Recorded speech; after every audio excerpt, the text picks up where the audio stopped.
Isana isabu tabak pijaba amadi marang kaina pangliba haira sing asi kanaba hiramda sijinaba nomagi oiba haira libagi training program ama Bishnupurda pangthokre training asigi matangda pawdam ama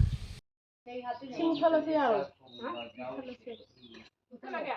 oina nuni thang go ani sugi thang ma sa hai jang ga yo te ko lai online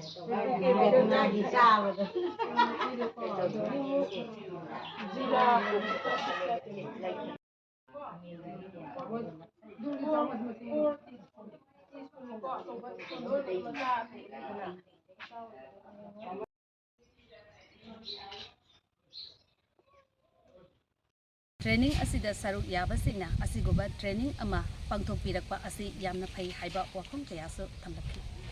Now isasing sina ko mayam ngasi hindi si mayam tawri se ako na ujabada gamna ne mo ipil la ba ngasi numisi yan Manipur dagi suling bi to nei isasing na tawri se ko una maki jai khagana na ko si hala na sa Asado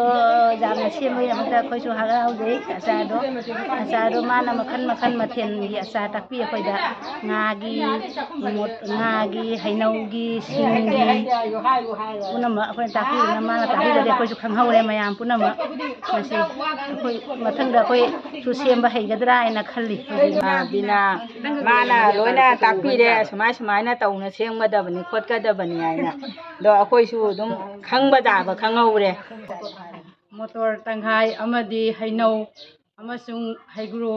asigumba makhal mathen kayarom akoi mayamda takpi sinbi base mayam punamakpu amadi